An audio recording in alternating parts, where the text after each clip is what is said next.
Bienvenidos al Hotel Jorge Juan con Javier Aznar, un podcast de Vanity Fair y Seagram's.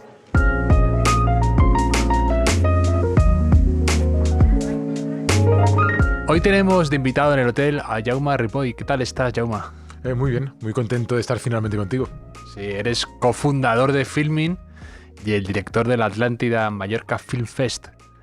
¿Cómo estás? ¿Qué tal te encuentras? Te diría que agotado, un poco Agotado, después de ¿no? las últimas semanas previas al festival, incluso cuando empieza el festival, tienes miedo de que se caigan los invitados, tienes miedo de que alguna película de repente no pueda ir por cualquier condicionante internacional. Bueno, son cosas que me pasan a mí o a cualquier director de festival de cine en el mundo, y son eso, los últimos retoques, y después cuando lanzas la programación, de lo siguiente que tienes miedo es de que el público no responda. Claro. Y de lo siguiente que tienes miedo es de que te haga un buen tiempo, porque ten en cuenta que el festival al final el 50% es al aire libre, por tanto que no nos llueva los días de Atlántida. O sea, tiene como lo peor de una boda con lo peor de lidiar con... Tengo un montón de amigos que me dicen, ¿cuándo os casáis? Y digo, es que yo me caso, de hecho, organizamos una boda cada verano, por tanto no tengo ninguna ganas de organizar mi propia boda, porque ya tengo suficiente con el festival, que al final es como una boda, tienes que poner el sitting. Claro. Lo que en una boda solo es un día. En un festival Claro, tienes a lo mejor 25 sittings que poner. Y además con protocolo, porque muchas El veces protocolo viene no es gente... familia. Ojalá solo fuera familia. Viene gente importante, hay temas pues eso, que vienen directores, estrellas de cine y demás, y también Autoridades. hay autoridades varias, y hay que lidiar también con ese tipo de cosas. De hecho, tú en tu libro Videoclub hablas un poco de tener que, pues esto, los a veces caprichos de las estrellas, situaciones extravagantes que se producen ahí, cambios de agenda. Al principio choca mucho, después te acostumbras. Creo Sí. que, si ahora lo miro, es verdad que en Videoclub hablaba de las primeras ediciones del festival, llevamos 16, y es verdad que el segundo año de Mallorca, claro que has alucinado con las peticiones de quiero esto, quiero este viaje, quiero hacer un tour por aquí, quiero este restaurante, y después te vas acostumbrando y piensas, vale, es cierto que a ojos de alguien ajeno a ese mundo nos puede parecer muy extravagante, y tampoco realmente nunca hemos tenido peticiones demasiado extravagantes comparadas con las que puede tener el mundo de la música o otro tipo de estrellas de Hollywood. Pero al principio cualquier petición te puede chocar.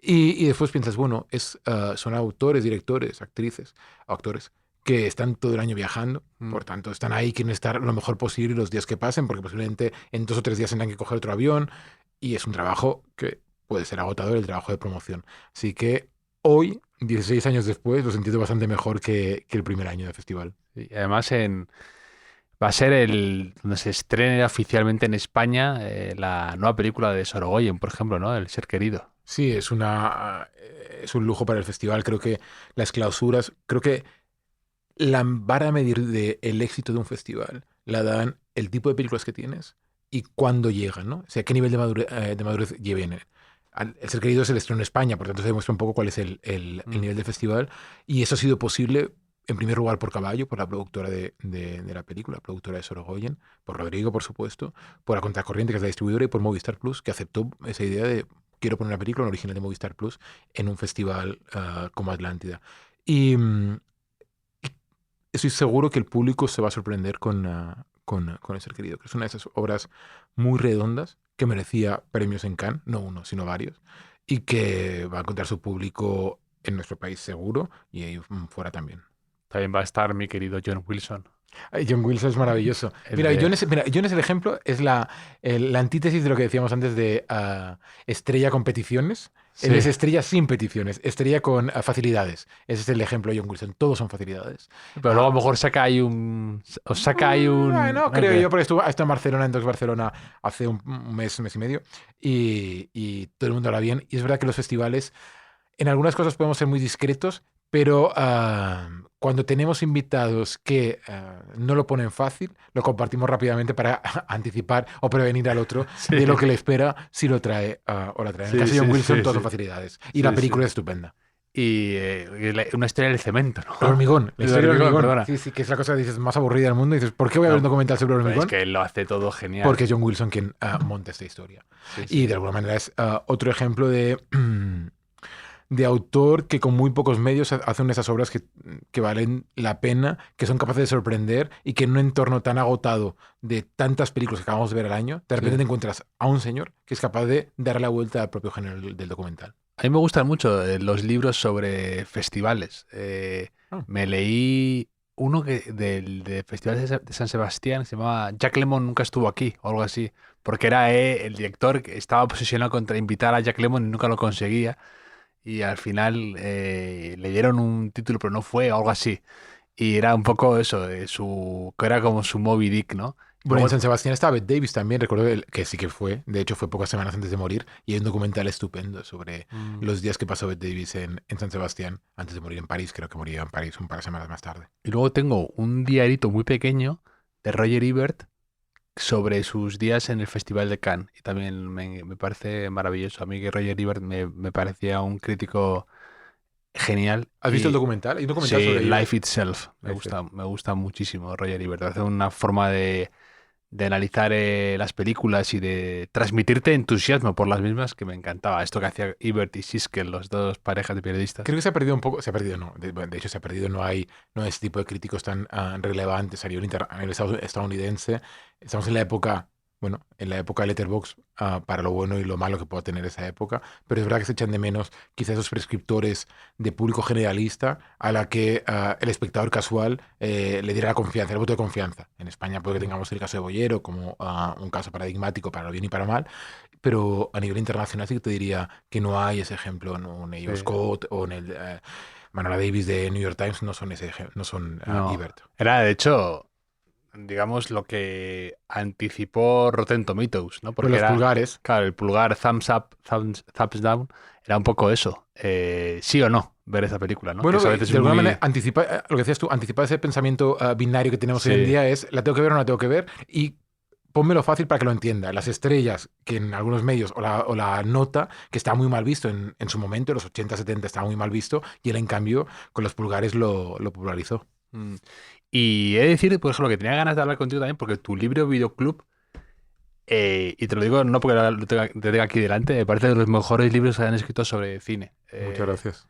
De cómo hablas de tu amor por el cine y cómo desde distintos ángulos, ¿no? Desde primero como espectador, luego como adolescente con un padre que tenía varios videoclubs, luego como distribuidor, luego como el creador, el fundador de Filmin y luego como también lo del festival, ¿no? Entonces, desde tantos ángulos distintos, analizas con tanta pasión el cine y lo que te ha dado a ti las películas, ¿no? Y verte que es muy bonito. Me encanta cuando alguien que le gusta el cine lo sabe transmitir de esta manera. Y no te olvides de la parte de director frustrado, que quizás es la más Claro, claro, de todas, pasando. la historia de una persona que estudia cine y que al final se da cuenta que como director no sirve. Afortunadamente no se puede ver nada de lo que rodee en la escuela de cine Eso, para bien del como mundo. estudiante en Barcelona de cine, ¿no? Sí, qué horror. Menos Y mal que nos pilló la época previa de YouTube. Así todo eso no está escondido en algún cajón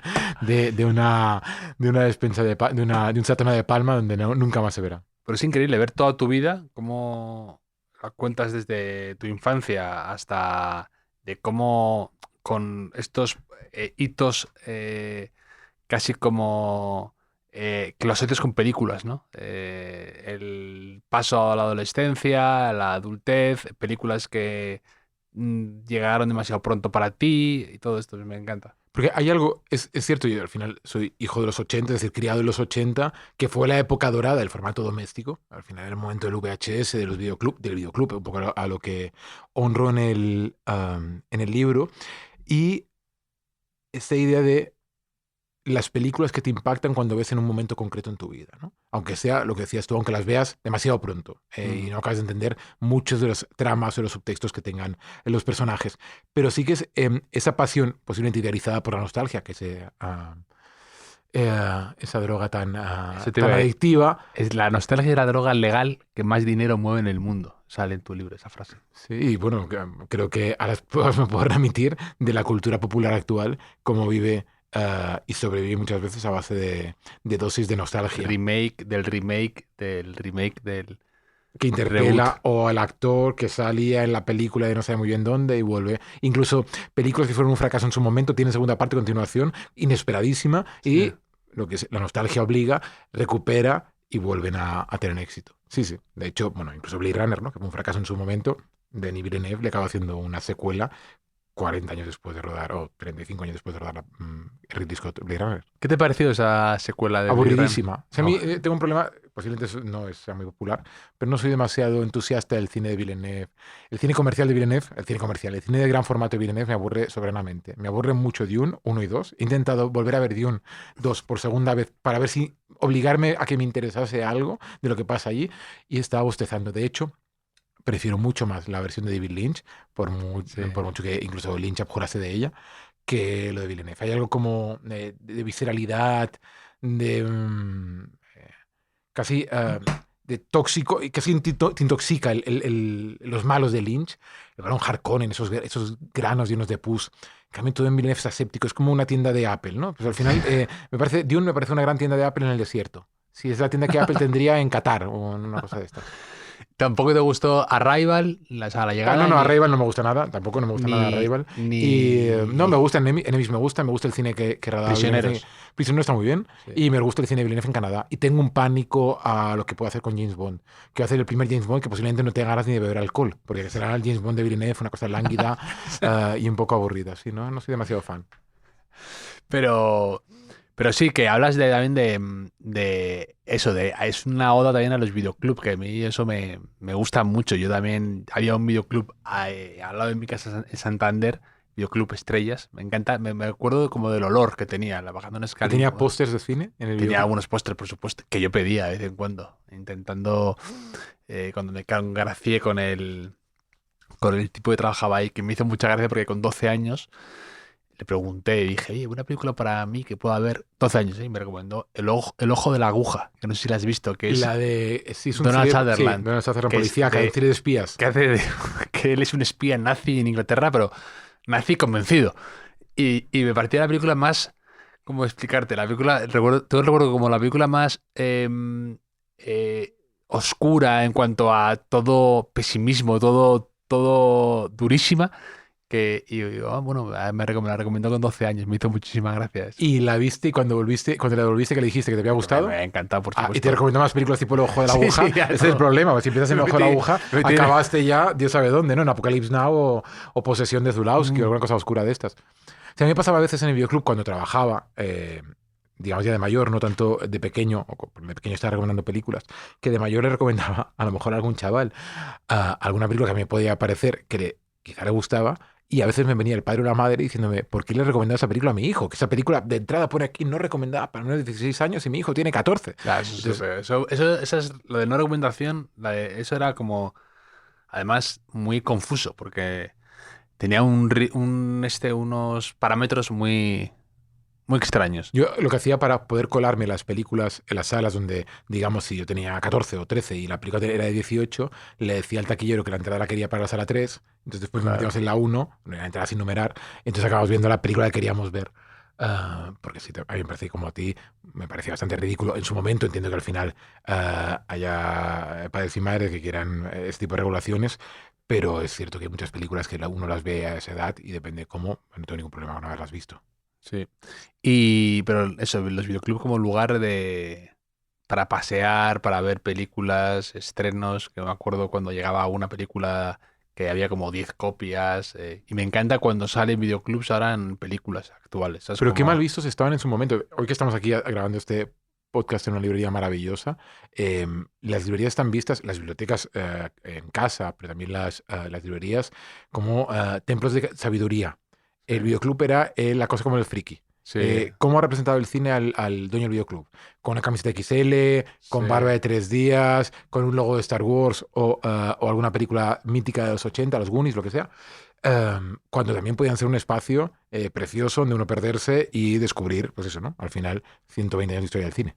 Sí, sí, yo he descubierto mucho del cine que me gusta o que conozco por estar más tiempo del necesario pues ahí mirando carátulas, leyendo la parte de atrás, enterándome un poco de Pero qué mal los visto nombres. está ahora, ¿no? Qué mal visto en la época de las plataformas que todo el mundo, o sea, al final, dice las plataformas que tienes que estar como 2 minutos y en 2 minutos no has elegido una película, te vas.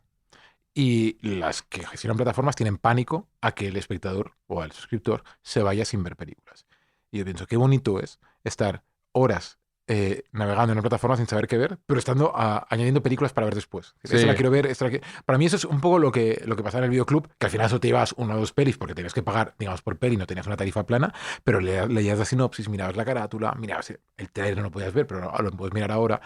Y creo que es algo que de alguna manera tendríamos que recuperar, porque si no estamos condenados a vivir esa especie de síndrome de la primera página constante y ser presos del algoritmo que no deja de ser una caja de resonancia que hace que nuestro mundo cada vez sea más pequeño. También dices que el algoritmo abraza la repetición y esquiva el riesgo. Minimiza las decepciones a costa de empequeñecer el mundo del espectador. Es una caja de resonancia sin ventanas al exterior. Al final si vamos, pero eso nos pasa yo siempre hago la analogía con el mundo del turismo. Si tú vas a descubrir una ciudad y vas a los puntos donde te dicen que tienes que ir, parece que es un personaje grande Fauto, que tienes que ir de ese restaurante a este museo, de este museo a esta coctelería, a esta librería, haces las 3 fotos, subes a tus stories en tu red social y te vuelves a tu casa. No has descubierto nada nuevo. Simplemente has pasado por los checkpoints de aquello que te dicen que tienes que ver en una ciudad o en una, donde sea. ¿Por qué? Si decides que quieres descubrir algo nuevo, tienes que aceptar el riesgo a perderte. Y que de repente estás en un callejón, bueno, pues vamos por aquí, la típica cosa que nos ha pasado a todos, ¿no? Vamos por aquí a ver si encontramos algo. Encuentras 5 calles espantosas, donde solo hay viviendas ni brutalistas de los años 60, 70, sin ningún tipo de gracia, y acabas deshaciendo el camino diciendo, bueno, pues me he equivocado. Bueno, pero quizá en ese callejear acabas encontrando una tienda, un restaurante, un espacio, un museo, lo que sea, que te llame la atención, que no estaba previsto en esa hoja programática de ruta que tenías tú como turista. Y eso en el mundo del cine también tiene que pasar. Porque si acabas, no, llego a casa y que veo un nuevo episodio de una serie que conozco, o lo nuevo que me han dicho que tengo que ver, pues al final tu mundo deja de ser cada vez más pequeño. O lo más visto, ¿no? Que a veces es como en los periódicos, ¿no? Las noticias más vistas no necesariamente son las mejores o las más que son para ti, ¿no? Para informarte. Y a mí ahora me gusta lo que habéis hecho en Filming, de Filming Picks, estos de... Pero es que la idea de Filming Picks nace un poco por la opción para acompañar al espectador. Sí. ¿Qué nos pasaba? Estrenábamos 50 clásicos y nos decía la gente, claro, primero nos puedo ver todos. Posiblemente conozca de los 50, si sé mucho, a lo mejor conozco 20, 30, 40, o a lo mejor conozco ninguno. Entonces, ¿por dónde empezar? La clave es por dónde empezar. Y el por dónde empezar, Filming Picks es una manera de decir, bueno, pues empieza por aquí. Y de repente son, al final, todo tipo de nacionalidades, todo tipo de épocas, desde los 40, 30 hasta los 80, 90. Y pues incluso, y lo comentaba con un amigo el otro día, que incluso llegando a alguien que le dices, mira una película de Hitchcock. No he visto una peli de Hitchcock en mi vida, una peli de Orson Welles. Y de repente, o de Lars von Trier, da igual. Entras en Filming y tienes Filming en cualquier otra plataforma y tienes 12, 10, 8. ¿Por cuál empezar? Porque al final dices, como no sé por cuál empezar, no veo ninguna. Es como con los libros pasa algo similar, pero es verdad que el peaje de leer tardas mucho más tiempo que viendo una peli. Y es algo que tenemos que aprender aprender no. Tenemos que buscar soluciones para que el suscriptor se sienta más acompañado. Sí, yo con Filming Picks he descubierto la de La Costa de los Mosquitos, que no la conocía. Me ha parecido un peliculón originalísima. Está escrita por Paul Schrader, que es el de Taxi Driver y todo esto, y me pareció, yo no tenía ni idea de esta película, y me ha parecido buenísima, con un Harrison Ford guapísimo, con Helen Mirren, también jóvenes, pero este papel que hace Harrison Ford es espectacular, el típico padre de familia, un poco genio, un poco loco, que les lleva un poco a la jungla, a la locura. Me parece un película además muy vigente, eso me parece increíble. Sí, pero la película tiene 40 años, de hecho la rodan después de hacer Único Testigo, tenían que rodarla antes, de hecho Peter Weir, con el guion de Schrader, contratan, él quiere a Harrison Ford para trabajar, no levantan el dinero para rodarla y les acaban ofreciendo rodar Único Testigo, que es como un thriller más convencional, una película estupenda en la que Harrison Ford tiene que proteger a un niño que ha visto que es un testigo de un asesinato. Y y rueda Un único testigo, tiene mucho éxito y acaba pudiendo rodar La Costa de los Mosquitos, que creo que no funciona demasiado bien en taquilla. Sale River Phoenix, que está guapísimo también en la Sí, película. sí, sí, un jovencito Muy también. joven, pero como esa idea de el joven, Sí. el actor consagrado, la actriz, que de hecho Helen Mirren fue mucho más famosa a posteriori, cuando rueda Sí. La Costa de los Mosquitos no era tan famosa. River Phoenix sí que era la estrella juvenil del momento, y Martha Plimpton creo que también sale. Sí. Y esa idea de películas de resonancia actual. Tú ves el comportamiento de ese tipo, casi, no digo, es una locura, un egoísmo atroz que arrastra a la familia Sí. hasta la desesperación más Un poco absoluta. la teoría de la conspiración, de alguien como que cree que está muy informado y a la vez está muy desinformado. Sí. Es un Take Shelter, ¿no se acuerdas de la película de Jeff Sí, Nichols? sí. Tiene algo también de padre que acaba llevando a su familia a la locura. Y es lo que decíamos, o lo que muchas veces pasa con clásicos, clásico moderno desde el 85-86, que 40 años más tarde tiene más vigencia o la misma vigencia que cuando se rodó, y que la ves hoy y te explica cosas de nuestro tiempo mucho mejor que muchas de las películas o series que se rodan hoy en día. Sí, sí, me sorprendió para muy bien esa película que no había escuchado mucho, pero aparte el comienzo es brillante, que ya me gustan mucho estas películas que hablan del padre a través de los ojos del niño, ¿no? Entonces empieza el niño diciendo, la película comienza, mi padre era un genio, se pone, empezó en Harvard, pero lo dejó para poderse formar. Ya con esa frase lo dice todo del carácter de ese protagonista, de alguien que se cree superior a Harvard y que ahí no va a aprender y que él es más listo que una institución como Harvard, ¿no? Ya ahí, con una línea, por eso te cuenta todo el personaje.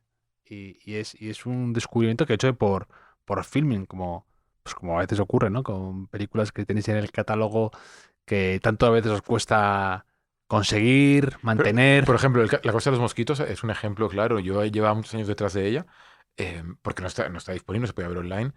Y los derechos al final acabaron en Estudio Canal, que es una distribuidora internacional, porque los recuperaron a partir de un productor, se llama Saul Katz, que es el productor de Amadeus y de Alguien voló sobre el nido del cuco, y La insoportable levedad del ser, que también Sí, también. recuperamos junto con La Costa de los Mosquitos. Y en ese catálogo, al final pudimos Con Daniel estrenar Day-Lewis, ¿no? La insoportable levedad es Daniel Day-Lewis, Lena Olin y Juliette Binoche. Mm.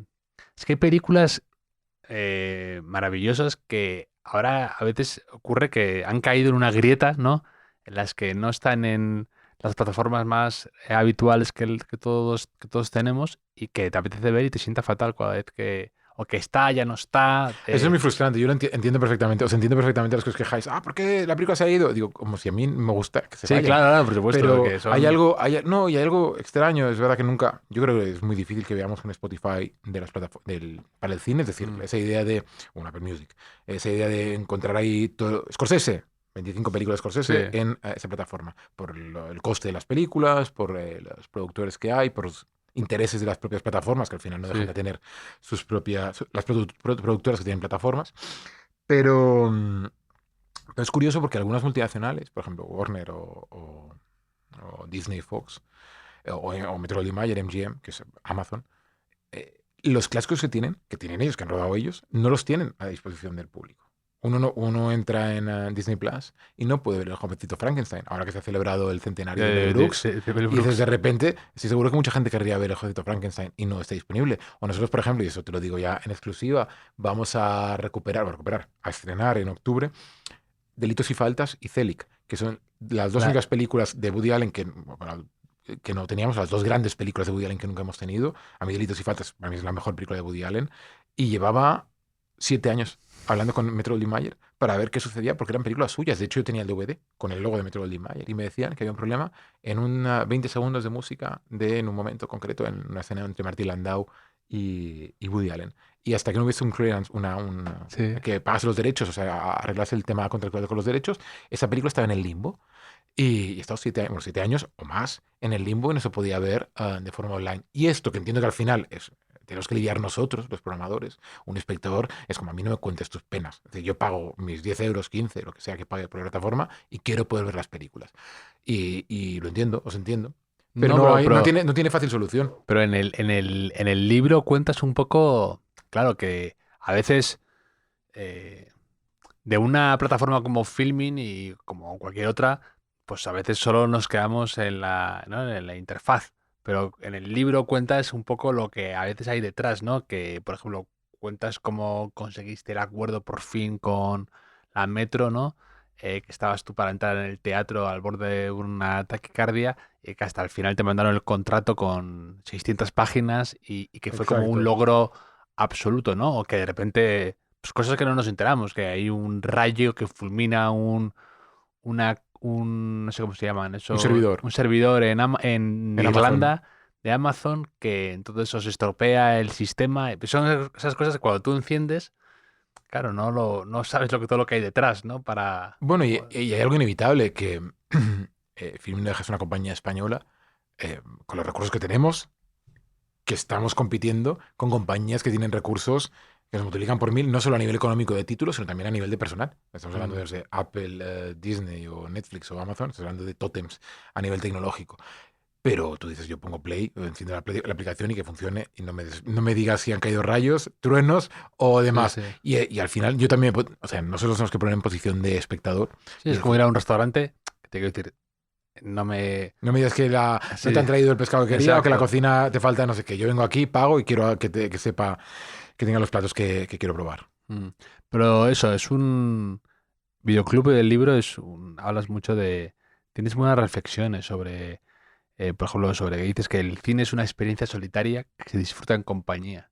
Y eso creo que lo aprendimos un poco, por ejemplo, cuando dejamos de ir a los cines en la época de la pandemia, ¿no? Que la gente a veces echaba de menos el ver algo con alguien cerca, aunque no tuviera luego conversación con esa persona, pero escuchar una risa al lado, una carcajada en un momento, ¿no? Por eso el cine siempre sobrevivirá. La sala de cine, no solo el cine como formato, Mm, porque al final queremos esa experiencia comunal, sea con 15 personas, con 50 o con 150. Sea con alguien que conocemos o simplemente alguien, lo que dices tú, a 5 asientos de distancia de donde estés tú sentado. Y eso no va en detrimento de la experiencia que puedas tener tú en tu casa, porque al final nos permite, como la teníamos antes, si hablábamos del videoclub, que la tenías igual, pues ahora puedes tener maximizada. Entonces, yo creo que en ese sentido, las salas de cine lo que sí que han tenido que hacer, como cualquier otro negocio que lleva 100 años operando, pues tiene que adaptarse a los cambios que acontecen en la sociedad, sin mm. más. Y luego Dani, te quería preguntar, es una pregunta que me lleva años, que llevo años pensando, y aquí en el libro es que lo comentas de pasada. ¿Qué pasó en el año 99 para que hubiera tantas películas tan buenas? Porque tú de aquí también lo dices, ¿no? Que es el fenómeno este que se estrenaron El Dilema, Magnolia, Matrix, El Club de la Lucha, El Sexto Sentido, El Proyecto de la Bruja de Blair, American Beauty, o sea, un montón de películas además muy diferentes entre ellas. No es que hubiera que a veces pasa, ¿no? Que algo tiene éxito y se va replicando año tras año, ¿no? Sino que películas muy distintas y a la vez que calaron mucho en la cultura popular. ¿Tú a qué crees que se debe eso ese año? ¿Por qué está en particular? Conviven diferentes elementos. Uno, por supuesto, es azaroso. Es porque es el 99, no es en el 98 o en el 2000. Otro es coyuntural. Era fin de milenio, o sea, Sí, fin de eso. siglo, fin de milenio. Eso de alguna manera acaba impregnando, más allá de la idea del efecto 2000, acaba impregnando el propio sistema de los creadores. Tres, un punto de madurez de lo que llamo yo los hijos de Sundance o los hijos del cine independiente. Mm, Esos directores que habían empezado en la independencia, digamos, más radical, a principios mediados de los 90, acaban eclosionando a final de los 90. Cuatro, un siguiente paso post Parque Jurásico de los efectos especiales, que permite, por ejemplo, que existan Matrix o exista Dark City. Hablamos de Parque Jurásico del 92, pues 7 años después hay otro paso adelante. Cinco, que con los estudios de Hollywood, con la llegada del formato del DVD, tenían más robustez a nivel de invertir y por tanto podían asumir más riesgos. No solo tenían que ir por el camino tradicional, sino podían aceptar que las nuevas voces tuvieran recursos para poder rodar aquellas películas que querían rodar. Decíamos Tres Reyes, por ejemplo, es una película carísima de David sí, con Russell, con George George Clooney, Clooney. ¿no? Entonces, Ice Cube, me acuerdo. y Mark Wahlberg. Sí. De hecho, que acabaron pegándose en el rodaje de la película. Y después el punto perfecto de Internet, de la relación de Internet con el cine, ¿no? El proyecto de la Bruja de Blair, tú lo mencionabas, era el ejemplo más claro de película cuya campaña de marketing se establece a partir de Internet, siendo una de las primeras en hacerlo, o el ejemplo en este sentido. Creo que todo eso se da y produce una hornada, no solo en Estados Unidos, también si hablamos que es el año del viaje de Chihiro, es el año de Todo sobre de Kikuhiro, perdón, de Todo sobre mi madre, por tanto es un año que también a nivel internacional es excelente, pero es cierto que en Estados Unidos sorprende la cantidad de películas que arriesgaban. El Dilema, por ejemplo, es una película que parece de los 70 y Sí, está sí. rodada en el 99. Y creo que posiblemente sea el año donde más se nota, digamos de los 90, esa idea de volver atrás, de mirar a los 70, como por ejemplo en el caso de Michael Mann. Michael Mann, es que te volví a ver Collateral, que no la Estupenda. recordaba y, o sea, porque de esto que crees que tú, que te acuerdas perfectamente de ella, y es que hace 20 años no la veía. Es que han Y pasado 20 parece, años. El problema es que han pasado 20 años. del 2004 es, 22. 22, y me pareció tan buena, Tom Cruise, Jimmy Fox, pero luego hay un montón de actores secundarios que es que no me acordaba que salía Bardem. Sale Sí. Bardem. Tampoco lo ubicas porque piensas solo. No es una película de dos actores que es como en el coche todo el rato. Digo, no es todo el rato en el coche y Que pasan las va, que cosas. va. Y es espectacular esa película. Yo es que soy bastante de Michael Mann, pero Collateral la volví a ver hace nada y digo, qué bien ha envejecido y qué infravalorada creo que está un poco. A mí me gusta también. De Michael Mann menos las últimas. Bueno, es Corrupción en Ferrari, Miami muy mala, a mí no me gusta. Ferrari, Corrupción en Miami, Black Hat tampoco me acaban de gustar. Pero es cierto que incluso Michael Mann primerizo, el de El Ladrón y el de Manhunter, son películas que son... no es que han resistido el paso del tiempo, es que brillan Sí. más ahora que en el 80 cuando la rodó, y que por cierto superan en mucho a los discípulos de, o sea, Claro. la Thief, la de James Caan, es mejor que Drive, la peli de Nicolas Winding Refn, por Sí. ejemplo, comparativas. Sí, sí. Aparte es verdad que... Y eso es curioso, ¿no? ¿Por qué hay películas que brillan más con el paso del tiempo, ¿no? O sea, que no... Porque yo creo que evitan, ¿no? O sea, que ves la esencia de verdad y que eso se mantiene puro y que han evitado modas o tentaciones que son muy del momento y que eso hace que se mantengan más frescas que otras, yo creo, ¿no? Oscar Tusquets dice que necesitas 20 años para valorar si es una obra maestra o es un timo, ¿no? Sí. La distancia del desenfoque son 20 años para Y luego, para él. Y El Sorpaso es la única que le gusta a Exacto. Carlos, la única película que le gusta. Que ya ha pasado 60 años de El Sorpaso. Pero más allá de esto, es cierto, mira, yo era muy... también es verdad que uno como espectador va cambiando. Yo recuerdo cuando era adolescente, 20 años, odiaba la época cuando Visconti descubrió el zoom. Para mí, el momento en el que Visconti a alguien le dice, no, mire usted, es que puede hacer zoom, el cine Visconti se va a la mierda. Y eso es mentira. O sea, ahora recuperando La caída de los dioses o A Muerte en Venecia incluso, son películas de una perfección, de una complejidad que, en fin, que no solo pensé en por qué no hay un Visconti hoy en día, pensando y recordando que La caída de los dioses en España tuvo 1.100.000 espectadores. O sea, que es una locura. O sea, Sí, 1.100.000 personas fueron en España a ver La caída de los dioses, que no dejas una película de 2 horas 40, sí que hay nazis, pero que en la película Sí. es de una cadencia lentísima, esa combinación entre los Buddenbrook y Macbeth, que en fin, es perfecta. Sí, sí, pero ¿a ti qué es lo último que te has deslumbrado mucho? ¿Te ha gustado? A mí me gusta mucho Backrooms. Me encanta Backrooms. Backrooms para mí, No o la he visto sea, todavía. cuando acabé de verla sentía que había visto una obra que dentro de 20, 30 años seguirá teniendo un peso, seguirá teniendo un momento muy concreto en la historia reciente del cine de género, por cómo está rodada, por cómo se plantea, cómo se construye ese universo, cómo va. En fin, antes hablamos de La Bruja de Blair, ¿no? Pues quizá el equivalente a La Bruja de Blair, sin tener nada que ver en lo formal, pero sí de alguna Sí. manera en la propia génesis de la obra. Como tuvo en el 99 La Bruja de Blair, lo puede tener en el 2026 Backrooms. Pero mira, hace unas semanas estuve en el Festival de Bolonia, el Cinema Ritrovato, que es un festival de cine clásico que hacen en Bolonia, que es un festival que se celebra por toda la ciudad, aire libre, proyecciones en la Filmoteca, pero en diferentes cines. Estaba lleno de gente joven, súper bonito. Eran películas pues, tipo...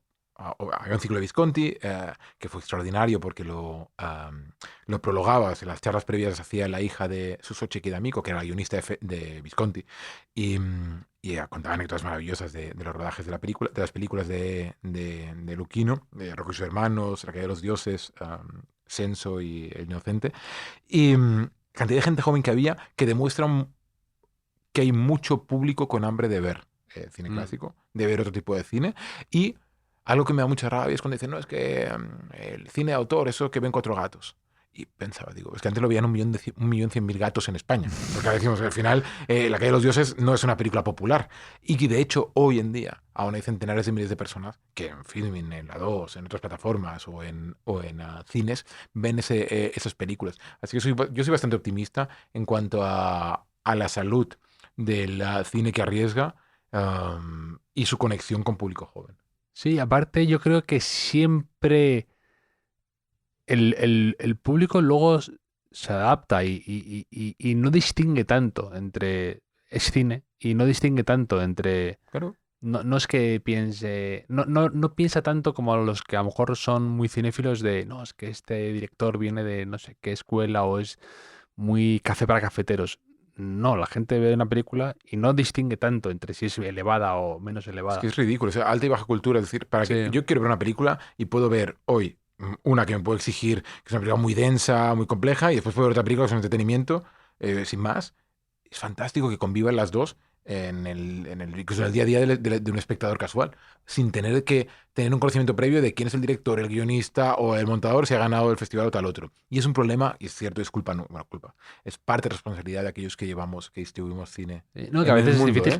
que es complicado hacerla llegar a veces, o entre tanto ruido, Que entre no tanto... sabemos cómo venderla. El problema es Claro, este. Y pasa con los libros. Al final es, ¿cómo consigo que tú, en una librería, sí. de 50 pósters, 50 portadas de libro, decidas escoger este? ¿Por qué? ¿Qué es lo que te lleva, no? Entonces, en el cine, ¿qué hacíamos? Críticas. Las críticas tienen poco valor, porque al final tú puedes encontrar una crítica buena para cualquier película. Festivales.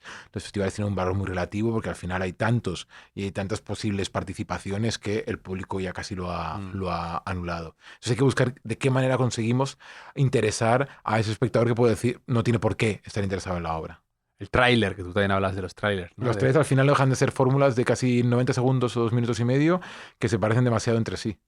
Sí. Y que incluso, no, yo soy el primero, que a veces me vuelvo conservador con los trailers que montamos en Filming. No, hacerlo así para que guste a más gente. Y yo creo que los trailers diferentes acaban funcionando mejor que los trailers similares. Es que los trailers en sí se podría considerar como otra película, aparte. Porque en la cultura esta de la falta de atención, o como se diga, lanzar un tráiler de 1 minuto y medio, 2 minutos, es muchísimo tiempo y claro, requiere contar algo, pero no contar demasiado la película, entonces es como es como montar otra película de una película que ya está hecha. A mí me encantaría volver a esos trailers, por ejemplo, en los Blu-rays de Hitchcock, en internet se puede encontrar seguro, los trailers de las películas de Hitchcock. Que está un narrador. Hola, les presentamos la nueva película del gran director de Psicosis, Alfred Hitchcock. Que él sale andando. Sale andando, es un thriller psicológico donde aparece, te cuenta un poco el argumento. Creo que alguien debería volver a hacer un tráiler a la antigua usanza, a la usanza de los años 50, 60, que eran estupendos. Bueno, es que es verdad que salirte del molde de repente hace que... Tú pones el ejemplo de que Rec hicieron la inversa, ¿no? Que era como sacar a los espectadores las caras de terror. Y Pero eso era el tráiler. el contraplano, Claro. básicamente en Rec hicieron el contraplano. Si la película te enseña zombies o lo pasas mal, yo te voy a demostrar que realmente lo pasas mal, no porque te lo diga yo, sino porque te lo dice la gente a la que estoy grabando, que realmente lo están pasando mal. Y en esa grabación, en ese tráiler de Rec del Festival de Sitges, cuando se estrenó la película, ahora ya más de 20 años seguro, aparecen el público capturado, es público de diferentes edades, que al final tú te puedes sentir interpelado por alguno de ellos. Claro, Entonces además. fue muy audaz la campaña de marketing de Filmax en su momento. Y eso lo dice precisamente Roger Ebert, que dice que no hay nada más bonito para él que ver las caras de la gente iluminada por la pantalla de cine y reaccionando, que es la pureza, ¿no? De la emoción en las caras, del miedo, del terror, del asco, de la risa, de todo.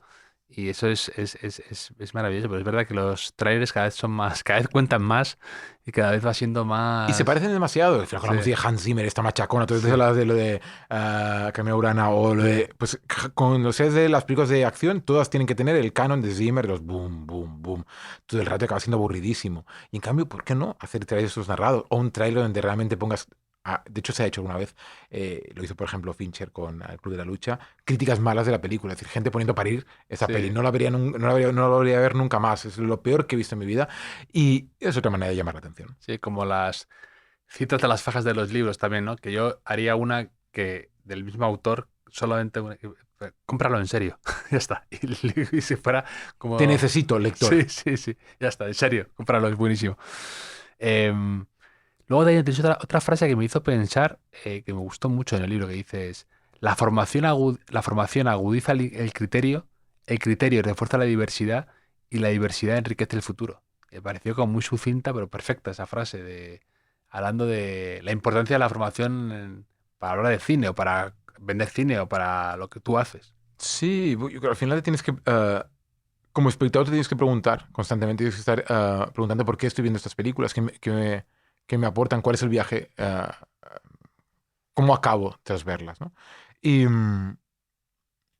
y es cierto que a veces puedes tener la sensación de que estás viendo demasiado repetido. A mí, por ejemplo, me pasa, me aburro mucho. Yo programo la parte de las series en Filmin, pero en general soy muy mal espectador de series ahora. Eres mal espectador de series. Porque me aburro.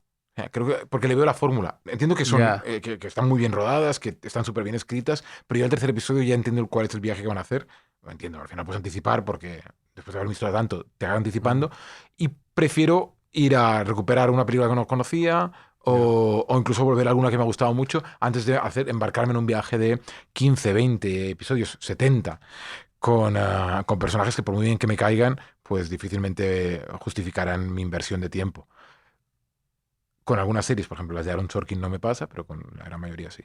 Hay que defender a Aaron Sorkin Aaron siempre. Sorkin siempre hay que defenderlo con muchas ganas de ver su nueva película, la continuación de La Red Social, aunque el tráiler, de nuevo, un tráiler muy formulaico para una película que esperamos que no sea fórmula, que parece a Aaron Sorkin por ChatGPT. O sea, dígame usted cómo haría un tráiler de la secuela de La Red Social dirigida por Aaron Sorkin. Ese es el tráiler. Yo no lo voy a ver el trailer. No lo mires, ahórratelo. Voy a intentar llegar a verla que todavía leí que decía Sorkin que no quiere. Decía, mi ambición es. Típica frase de Sorkin, ¿no? Que es como muy sorkiniana en sí misma. Decía. Quiero presentar a Mark Zuckerberg como si tuviera como si fuera su abogado frente a Dios para dejarle entrar en el cielo o en el infierno. Me parecía como, digo, Ya tenía el pitch. Ya tenía el pitch preparado ya. Ha vendido así a Sony o a quien le ha producido la película. Es muy concreto. Mira, hablando, por ejemplo, de Sorkin, es una cosa que me da muchísima rabia. Y decíamos antes de la frustración del espectador con los derechos de las películas. Las series de Sorkin no se pueden ver en España. No está disponible West Wing, no está disponible Estudio 60, no está disponible Sports Night, no está disponible The Newsroom.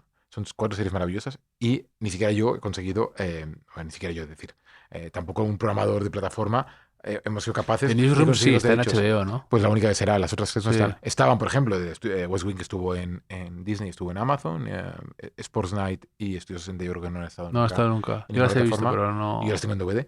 Pero cuando hablas con Warner, que en teoría el DVD es de Warner, bueno, en teoría no, el DVD lo editó Warner en España, y te dicen, no, si nosotros ya no tenemos los derechos. Y digo, pues que los tiene, pues no lo sé. Entonces de repente es muy frustrante pensar en el bono de Sorkin, que estrena una película nueva ahora, y que la gente no pueda ver lo mejor de sus obras, que aparte de sus guiones, no es su trabajo como director, sino su trabajo como guionista en Claro. las series. Estudio 60 que solo tenía una temporada que era como un poco grabar el equivalente a Saturday Night Live, ¿no? Toda de cada semana. Y la de West Wing. O sea, West Wing es una maravilla. Es que Sí, las 4 temporadas que rodó, pues de hecho, Claro. hoy parece ciencia ficción. Viéndolo cómo está Estados Unidos, uno va a West Wing que le parece no nostalgia, sino parece puramente más fantasía que Star Wars. Sí, pero a mí me gusta esto que muchas veces se le ha criticado a Sorkin, su idealismo. Me gusta. A mí también. Yo recuerdo siempre un artículo que escribió Francisco Casabella, Me encanta. en la web del FNAC. El FNAC tenía antes una página web donde hacían artículos. Bueno, de hecho, por ejemplo, pagaban a gente como Casabella para que escribiese artículos. Y hacían artículos que eran como en busca de Camelot o algo así similar, en el que glosaba las virtudes de West Wing, supongo en las primeras temporadas a las que estaba Sorkin aún, y lo tenía con mucho cariño. Supongo que está perdido ya en los trasteros de la web.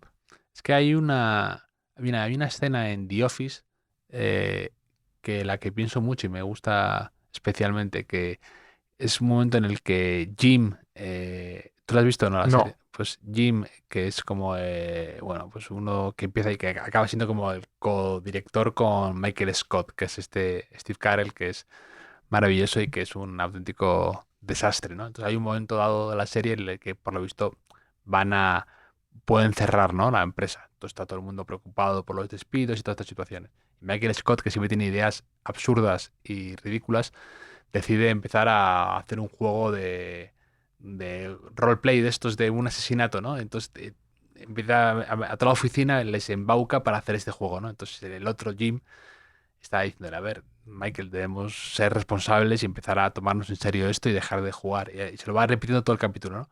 Y en un momento dado, con esta sabiduría del tonto, que en ocasiones el reloj que acierta la hora 2 veces al día, le dice, no, necesitamos este juego ahora. Nos tienes que dejar jugar este estúpido juego y porque esta gente lo está valorando ahora y es su forma que él tenía de ver del escapismo, aunque la realidad sea terrible a veces, una ficción, un momento de interactuar con otras personas y de escapismo tiene un valor importantísimo. Yo creo que el cine a veces es eso, o las series o las películas, tiene ese punto de dejarte llevar por una ficción en la que quizá puede parecer a lo mejor frívolo en un momento dado, pero para ti en ese momento estás metido en ese mundo. Estás Yo metido. soy fan absoluto de este tipo de cine escapista Mm. y porque todos tenemos días absolutamente espantosos o simplemente porque nos apetece. Y me encanta el cine bien hecho, el cine, digamos, de estructura tradicional, convencional, thrillers, pelis de acción, comedias, que lo que quieren, lo que aspiran, no es nada fácil de conseguir, como es entretenerte. Mm. Y lo consiguen. Es, oh, qué bien, ¿no? Uno ve Weapons y dices, qué bien. O sea, me he pasado 1 hora y media y la he disfrutado. Y a mí me viene un poco la idea de lo mal vista que está la comedia como género No, de sí. calidad. Y cuando al final dices, posiblemente, no, sin posiblemente, es lo más complicado de rodar y es lo más complicado de interpretar. Los ritmos de la comedia, las tensiones de la comedia. Este año que se ha cumplido el centenario de Marilyn Monroe y la gente que durante mucho tiempo se ha tendido a menospreciar el talento de Marilyn como actriz. Marilyn era una extraordinaria actriz y era una extraordinaria actriz no solo de drama, que lo fue y lo demostró en muchas películas, entre ellas Vidas Rebeldes, sino también de comedia, en algo dificilísimo de dar las réplicas, los tiempos de los diálogos, las miradas, el gesto, el espacio al otro actor. Y yo soy absolutamente fan de estas comedias. Por ejemplo, en el Cinema Ritrovato, ahora hemos vuelto, se ha recuperado el ciclo de Michel Leisen. Michel Leisen era un director de los años 30 para el que Billy Wilder escribía guiones para él y tiene una película como Medianoche, que es una auténtica sonora perfecta. Es verdad que las comedias están un poco, de un tiempo a esta parte, se las mira con cierta condescendencia y ahora sería impensable. Yo creo que si le diera un Oscar a una película como Mejor Imposible, ¿no? Del año 95 o demás, de una comedia, eh, y ya no hay, ahora prepondera mucho el drama, ¿no? Y tiene como un prestigio asociado que a veces le da que, digamos, tiene mejor marketing, ¿no? La tragedia o Hay el dramas drama. mucho más banales, con mucha menos profundidad que algunas de las grandes comedias de... Bueno, hay no. Hay infinidad de dramas que son absolutamente insignificantes en lo que son el desarrollo de la trama, en fin, la complejidad que puedan tener frente a comedias que son, eso, repito, perfectas. ¿Cuáles son tus comedias perfectas que tú dirías? ¿Cuáles te gustan así? Bueno, te diría el Lubitsch, todo Lubitsch, Mm. Ninochka, es una película que me la puedo ver en bucle 1000 veces. Al servicio de las damas, de Gregory Lacava, que esas películas de diálogos del Hollywood clásico, Arsénico por compasión, de Frank Capra, también son esas películas a las que vuelvo siempre que puedo. Y creo que es el cine, las comedias de los 30-40 son posiblemente mis comedias favoritas de siempre. Son ese tipo de cine que es cuando descubre el diálogo y es como, ahora, ya ahora que tenemos sonido, vamos a hablar como si no hubiese un mañana. Entonces vamos a hablar muchísimo, es como pre-Sorkin, ¿no? Lo que decíamos siempre, ¿no? Sí. Si Sorkin está, pues esto, venga, vamos a hablar. Y después comedias británicas también, de la Ealing, lo del estudio de Ealing, las películas de Whisky a Go Go, El Quinteto de la Muerte y una película maravillosa que es Ocho Sentencias de Muerte, que es la película en la que Alec Guinness Ah, sí, interpreta sí. bueno, 8 personajes que tienen que ser eliminados para que el otra persona pueda cobrar Sí, la sí. herencia o pueda ascender Que a... hace uno de jinete, otro de... Sí, sí, me Es acuerdo. fabulosa. Pues ese tipo de cine, Mackendrick, Robert Hammer, me vuelve loco. Qué bueno. Aquí tenemos, Jaume, la tradición del cuestionario Proust. ¿Te parece que te lanzo alguna pregunta para Todo tuyo, conocer más, para claro. conocerte más? ¿Cuál dirías que es tu idea de felicidad perfecta? Una comida con amigos que empiece a mediodía y acabe a medianoche. ¿Y cuál dirías que es tu mayor miedo? La muerte. ¿Un rasgo que no te guste de ti mismo? Soy impaciente. Por ejemplo, en tu libro hay una palabra que sobrevuela de vez en cuando y que aparece y desaparece y vuelve a aparecer, que es el desencanto. Eh, por, ¿Cómo es tu relación con esto? O sea, Bueno, ahora se cumple 50 años del Desencanto, la película sí, porque de Jaime Chavarri. O sea también que sale ahí en el número uno de tus documentales favoritos. es un documental que adoro y estará en Mallorca. Del Desencanto es cierto que, de alguna manera, mi trabajo como programador o el trabajo en programador lleva una dosis de entusiasmo que tiene que estar ahí, ¿no? No te tienes que dejar llevar, no Mm, tienes que tirar de piloto automático cuando programas, tienes que tener excitación frente a sí, aquello que ves. Y es cierto que en algunos momentos, en estos más de 20 años en que yo trabajando, me puede haber venido algún desánimo de pensar, las películas se parecen demasiado, estoy volviendo a comprar la misma película que compramos o que compré el año pasado. Entonces esa idea de repetición solo se combate, en mi caso, o se combatía. El libro me ayudó a combatirlo. Y después volver al cine clásico, que es donde para mí es mi refugio. En este caso, en este sentido, sí lo es. ¿Y un rasgo que te cueste mucho en los demás? Bueno, rasgos. ¿O La cualidades? falta de generosidad Mm. a todos los niveles. Para mí, no lo que ni económico, hablo incluso de escuchar, de estar prestar atención, de dar continuidad a las conversaciones, que no todo se queden en un momento puntual. Sí te diría esto. Y por supuesto la impaciencia. Es algo que no soporto. Llevo muy mal la impaciencia. A todos los niveles, ¿eh? Cuando tengo una reunión o cuando tengo invitados en casa. Y es algo que mi pareja acaba siempre reprochándome, que tenga una cara yo como si fuera una especie de, como si fuera Charles Laughton en Testigo de Cargo, una cara enfadadísima si llegan nuestros invitados o invitados 5 o 10 minutos tarde, y no es que haya ni un arroz esperando, ni siquiera, puede haber queso tranquilamente en la mesa, que ya estoy enfadadísimo y es algo absolutamente irracional que debería corregir, pero que creo que a los 48 años difícilmente corregiré. También en el libro hay reflexiones desde un punto de vista, pues eso, de alguien que ha sido el cofundador de una plataforma muy exitosa como Filmin. Y por ejemplo, lo dices, hay pequeños perlas o cosas que tú has descubierto, ¿no? En estos años. Y dices, es mejor siempre una reunión todos los días de media hora que una reunión larga una vez a la semana. Me hizo gracia eso. Sí, en parte de mi impaciencia está que una reunión de más de 30 minutos ya me parece un exceso. O sea, lo es. Entonces, Casi siempre lo es. todas las reuniones deberían durar entre 20 y 30 minutos. A partir de ahí, el resto es excesivo. El resto es grasa que uno debería quitar, seccionar. Cortar Editar. en la Hay sala que, de hay que montaje. editarlas. Los podcasts pueden durar horas, las No, reuniones pero pocas. las películas y los podcasts, todo, siempre la tijera Largo. le viene bien. Pero a una reunión no. En una reunión después ya empezamos en bucle o la cosa se alarga de entrada o de final. Así que reunión de 30 minutos y dejemos las Es largas como para esta otra gran cosa. expresión, precisamente del mundo del cine, ¿no? La de americana, esta de cut to the chase, ¿no? Que decían que era cuando cortaban el film para ir directamente a la persecución. A la trama directo. Y es curioso que la pandemia nos ayuda. Una de las cosas positivas que te dio la pandemia es acortar reuniones. Al final se dio de que Sí. Zoom o las aplicaciones solo tenías 30 minutos, de alguna manera animaba a que, en fin, cuando te hacía una reunión, y de hecho cuando me mandan un aviso de eso, notificación de Google para reunirte, y veo que me han puesto una hora y digo, no, te has equivocado. De entrada Sí, es sí. respuesta, no 30 minutos. Solo los 30 van fuera. Sí, sí. Un héroe de ficción que tuvieras, alguien de películas o un póster que tuviera que tenías póster de cine, como antes has dicho, de videoclub ¿Sabes qué que pasa? Que los pósters los cambiaba constantemente. Tenía la suerte de tener, claro, no tanto de tener videoclub, sino yo un poco como tú, tú en el videoclub y a mí me pasaba en el cine. Nosotros teníamos en mi casa de Mallorca, justo a una calle de distancia, un exhibidor de cine que tenía, claro, al final le llegaban los pósters de las películas, ¿no? Recuerdo del de Willow, que es una película de Lucasfilms sí, producida sí. de aventuras fantásticas, que no funciona demasiado bien en cine. De hecho, la serie que se hizo a partir de la película también fue cancelada hace unos años. Y me acordaba de ir los lunes después del colegio a ver qué pósters se llegaban para que tenía que estrenar las películas el viernes y ahí los tenía en casa. Y un póster que sí que recuerdo tener colgado en la habitación con mucho cariño fue el de Vidas Rebeldes, la película de John Huston, Sí.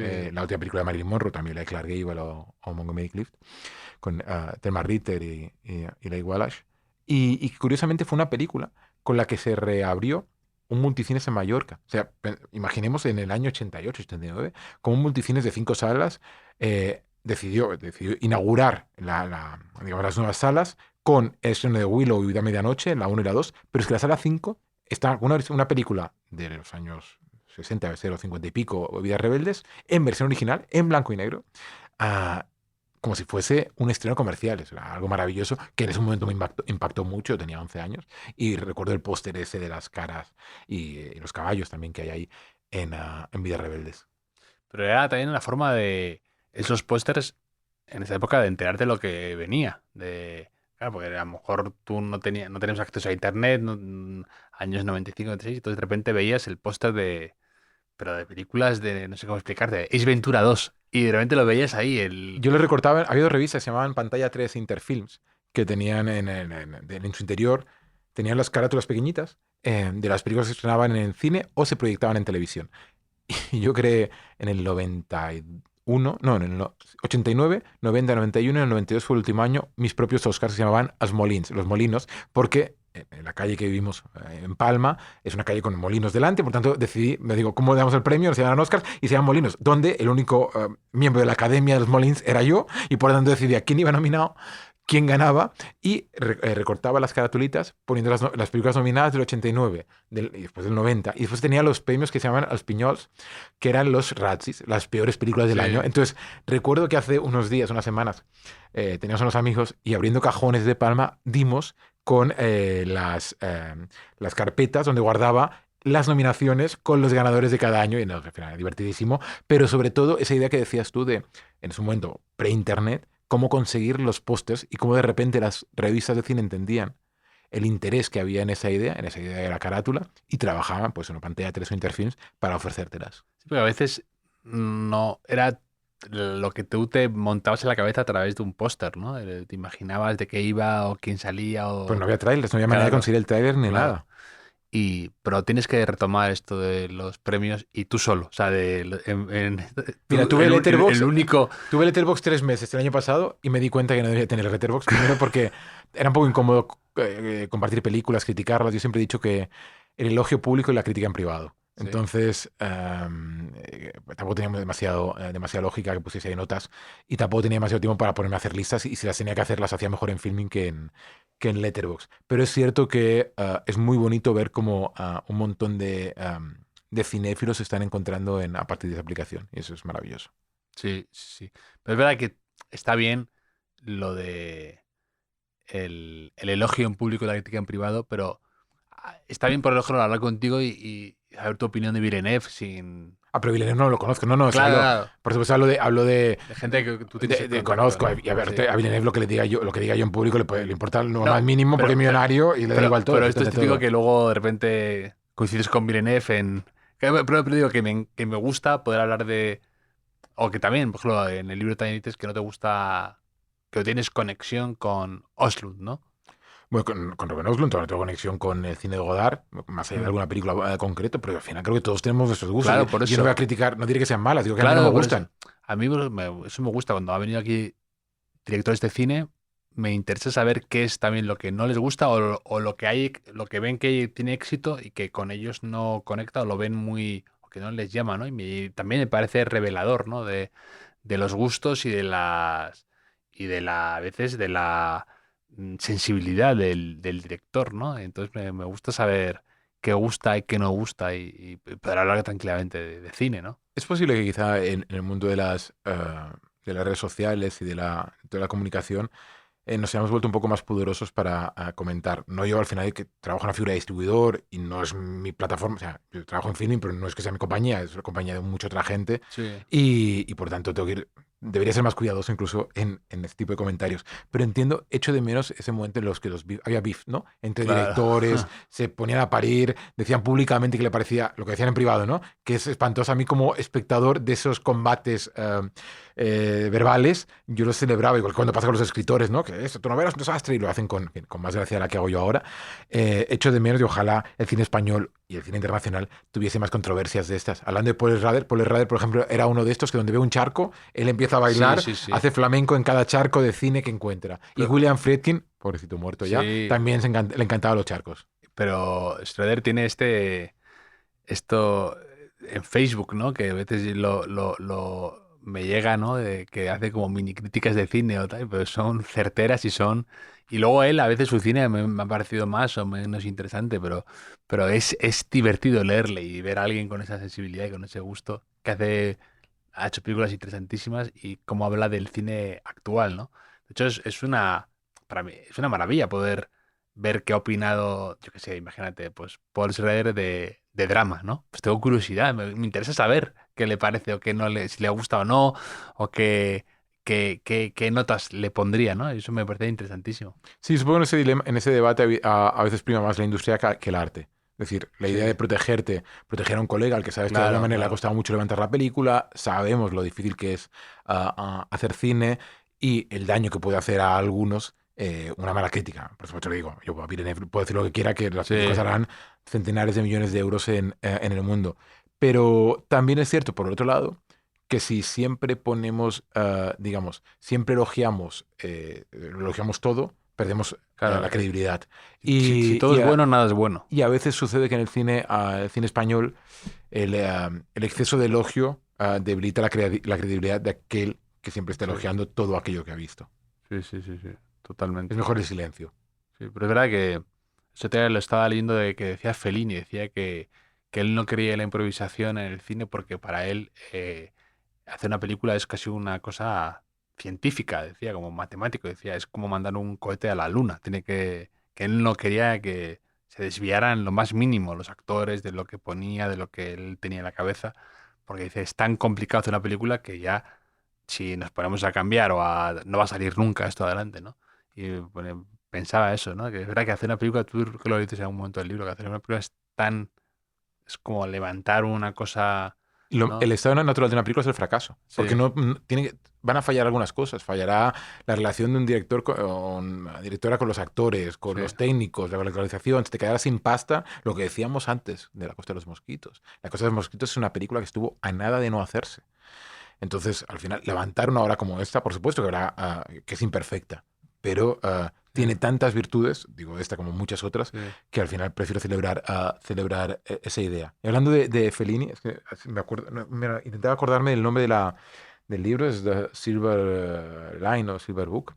Es un libro de Olivia Liang, es un libro de los que más me ha Sí. gustado este año. Es la historia de el diseñador de vestuario de Casanova de Fellini, que acabó haciendo Salò de Pasolini. Y es una historia de amor, pero rodada en el marco en el que Fellini empieza a trabajar en Casanova, llega Donald Sutherland, la relación que tiene con Sutherland, cómo se para el rodaje y cómo acaba el diseñador de vestuario en Salò trabajando para Pasolini. Y es uno de esos libros más memorables que he leído este año. No sé si se ha publicado en castellano aún, pero es un libro formidable. De Olivia Lang, ¿no? Sí. Es muy buena, sí, es muy interesante. No, no, pero no conocía este libro. Escribió uno sobre la soledad hace tiempo, era sobre los jardines.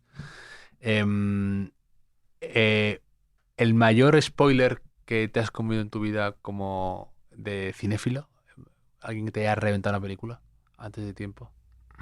Te diría que el mayor spoiler que uno, pero para mí, eso es como más, no sé cómo decirlo, para mí los dos spoilers vitales son los reyes son los padres y Dios no existe. Sí, Que son los dos primeros spoilers que al menos en mi caso, sufre en la preadolescencia y en la adolescencia.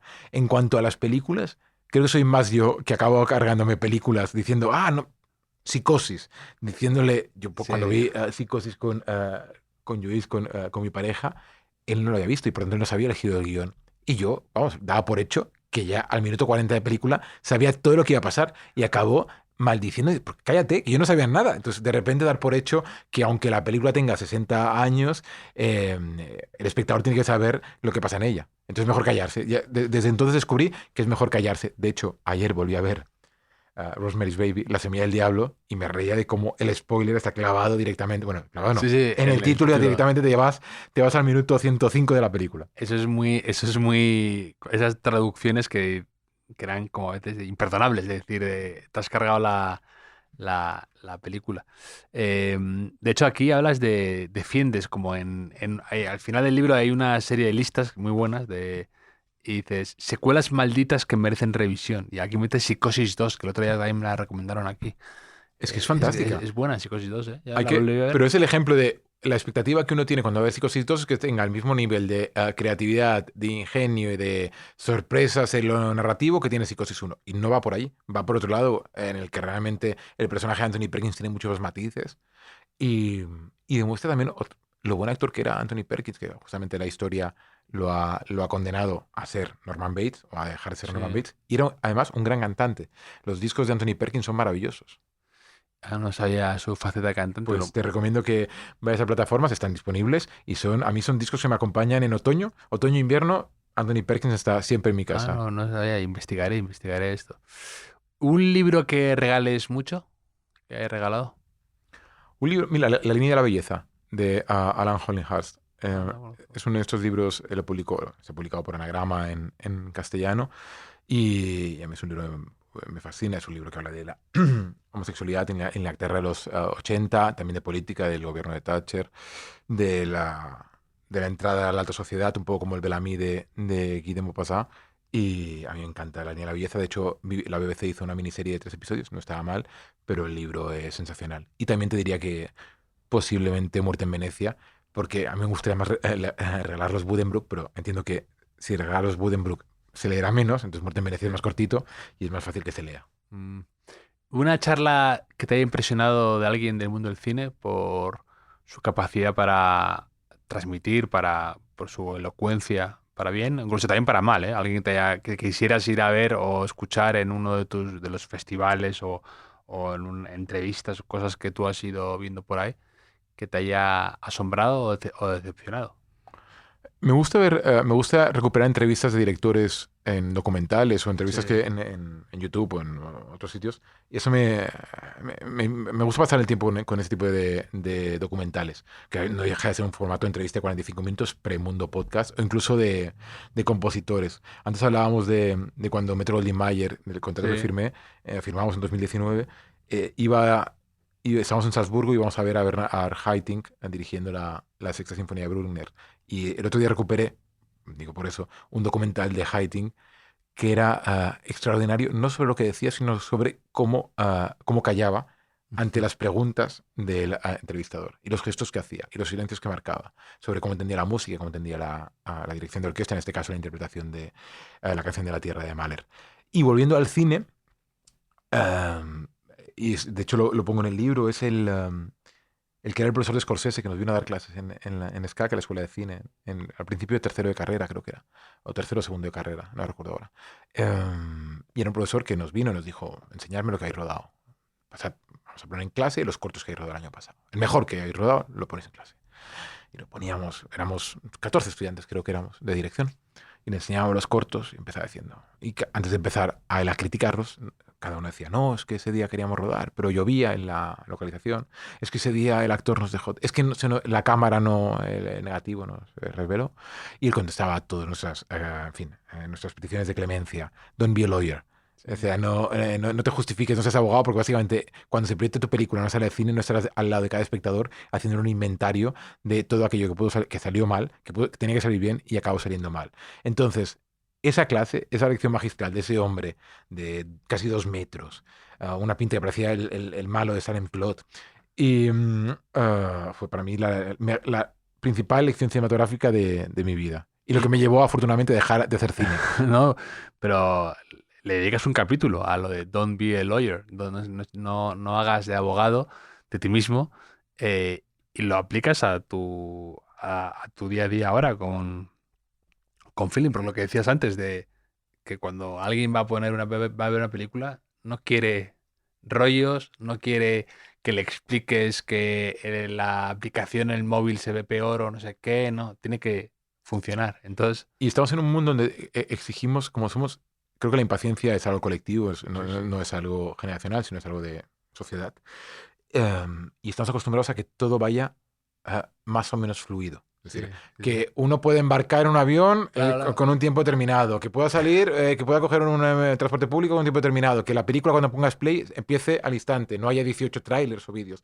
Y en ese nuevo nivel de exigencia que tenemos como espectadores o como, en fin, habitantes de este mundo de 2026, somos muy poco impacientes con los problemas que puede haber. Y yo entiendo que cuando tienes uno, yo no le pido explicaciones a los demás, entonces bueno, Sí, no te pero voy es a dar verdad que y cuando pruebas algo, ya no hay vuelta atrás, ya no te acuerdas de lo que era. Te quiero decir, de repente, eso tiene esto mucha gracia Louis C.K., ¿no? Que habla de lo del wifi los aviones. Y de repente alguien indignado en el avión porque no le va el wifi. Y dices, a ver, estás volando, cruzando el océano y quieres tener acceso a internet para ver un partido de fútbol a no sé cuántos mil pies de altura. Me parece ya lo das por hecho porque una vez lo pudiste hacer o porque tienes esa opción. Entonces ya. Pues como la cantinela del tren, ¿no? Los que al final haces un Madrid-Barcelona, Madrid-Barcelona en tren, que hay momentos donde el wifi no funciona. Sí, sí. Está la gente todos Sí, la indignadísimos, gente se desespera. conectando, refrescando el móvil a ver si aparece el 3G, el 4G e incluso llegar al 5G. Digo, pues mire usted, a lo mejor no pasa nada por estar 35 minutos o 50 minutos sin internet y estar pensando en otras cosas o leyendo, ¿por qué no? Entonces, quizá, aparte del vagón en silencio, tendría que haber el vagón desconexión. Es el siguiente Sí. vagón, el primero que sea el silencio y el último que sea el de la desconexión, donde además de silencio no haya Bueno, es internet. buena idea de negocio.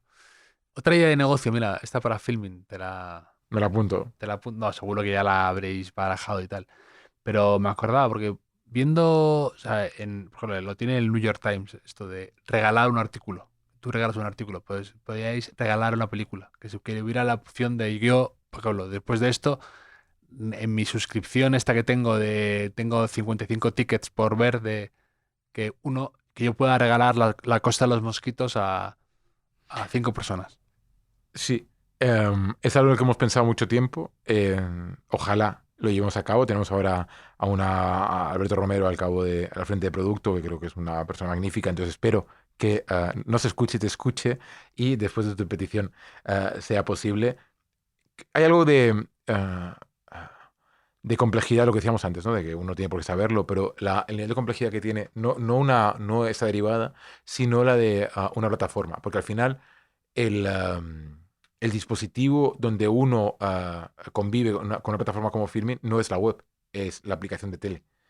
Y cada tele es de su padre y de Sí, su madre. Es decir, cada claro. una tiene un sistema operativo diferente. Las televisiones tienen una obsolescencia programada de 5 años. Estoy haciendo de lawyer, lo sé. Sí, sí. Estoy No, haciendo totalmente el lawyer, pero ya que estamos en esa confianza, digo, deberíamos hacerlo, sí, porque además tiene sentido lo que dices tú, que una plataforma que invita al descubrimiento, cuando uno descubra, sea capaz de compartir. Y era algo que teníamos súper mal hecho hace unos años y que estamos dando pasitos, diría yo, para que ese de compartir y la siguiente que sea regalar sea una realidad.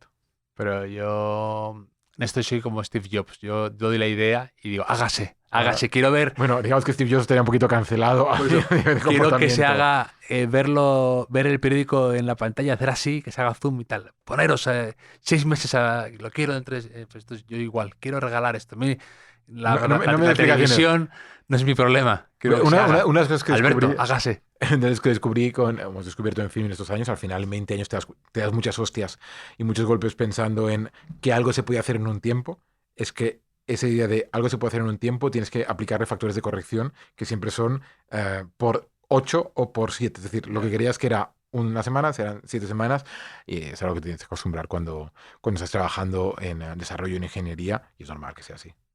Me acuerdo de que había como al principio del filming, o al principio de que yo tuviera filming, que era como veía logos, me acuerdo, como para ver como un diamante, un no sé qué, para ver en función de tu plan y todo esto, era como un recomendador primitivo, pero era muy bueno.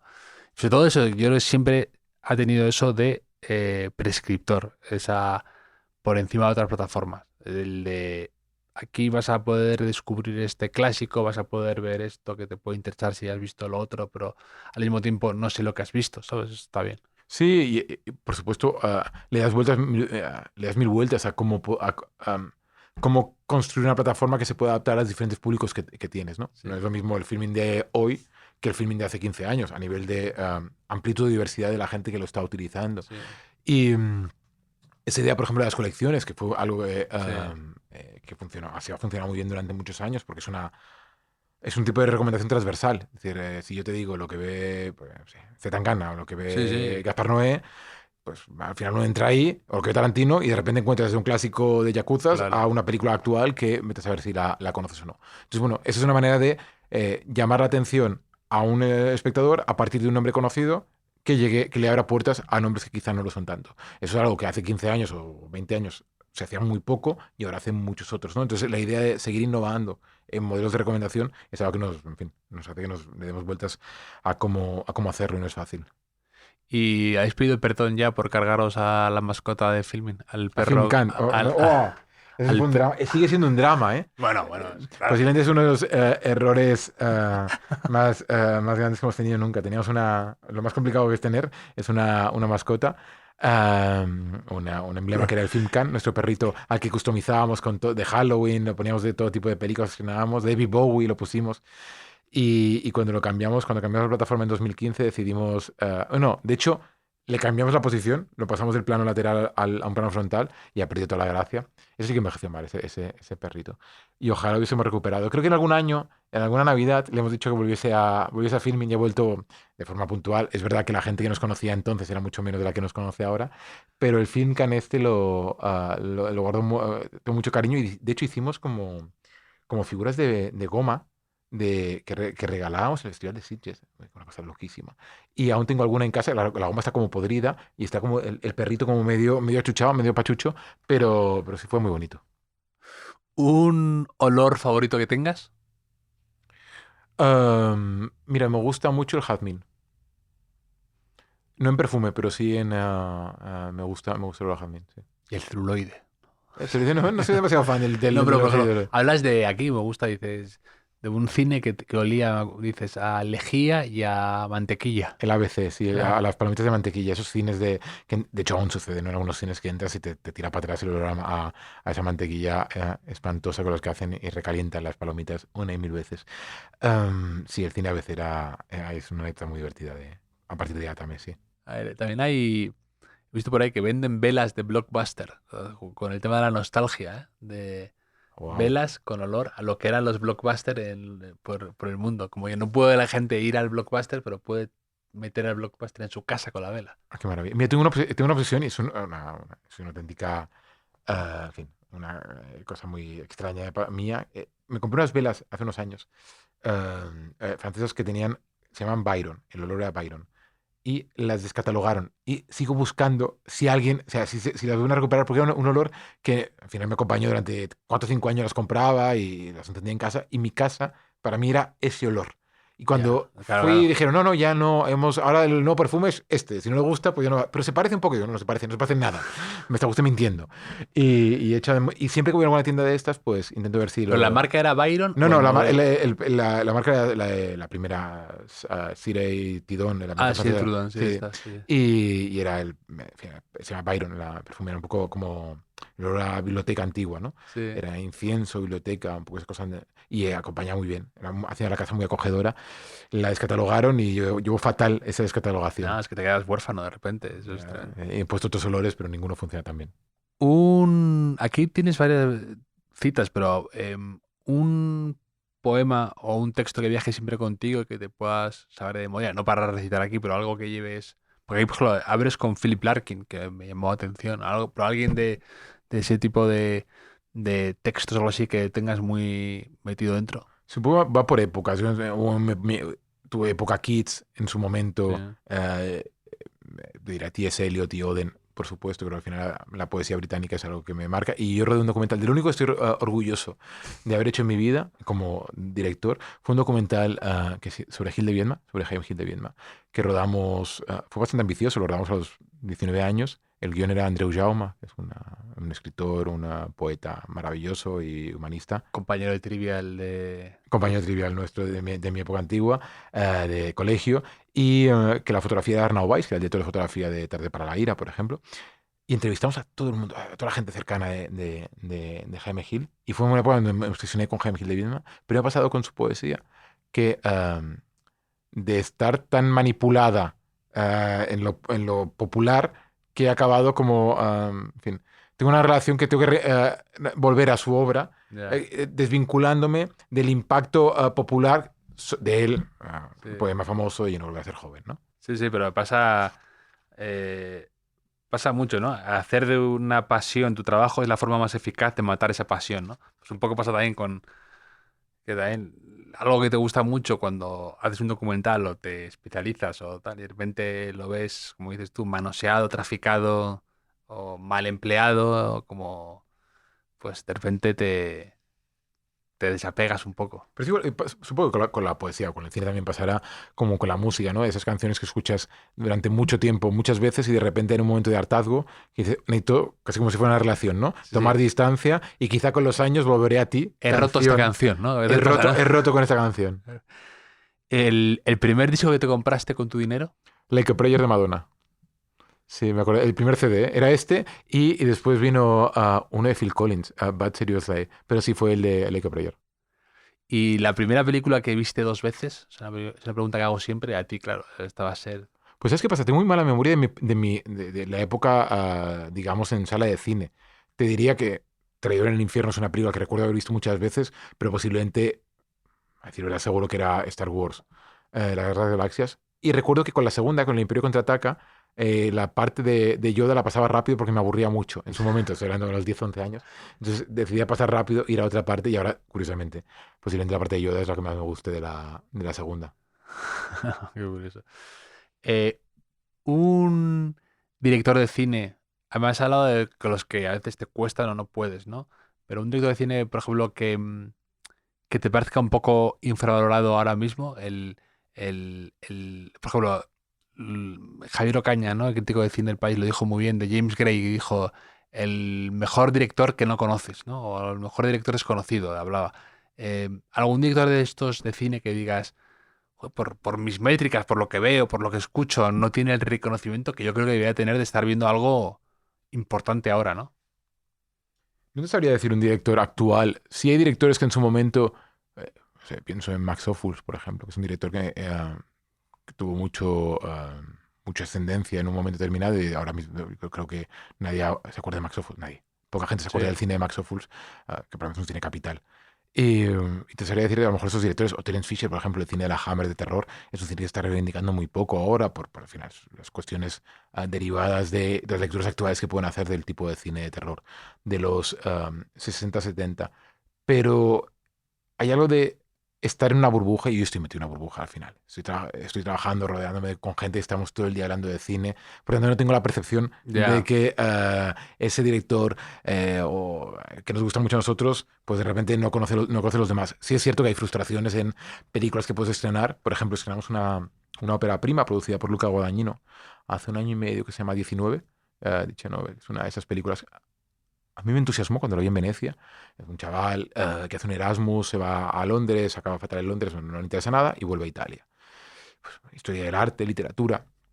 Puede que sea un poco, digamos, que se quiera mucho a sí mismo, Sí. pero a mí me encantan esas películas que se quieren mucho a sí mismo y la disfruté mucho, pero la proyectamos el año pasado, creo que en Atlantia, fue un desastre, y el film no lo ha visto nadie. Y la gente que la ha visto, empiezas a leer los comentarios y de momento acabas deprimiéndote más. Entonces, bueno, a veces pasa que lo que a uno le gusta mucho en un Claro. momento, de repente el resto les parece que te has equivocado radicalmente. Y tienes protegidas en el catálogo de filming, ¿no? Como películas que quieres de algún modo. Y Destacar, sí, claro, sí, lo sí, que hacemos digo, constantemente. protegidas, digo, pero ¿qué dices?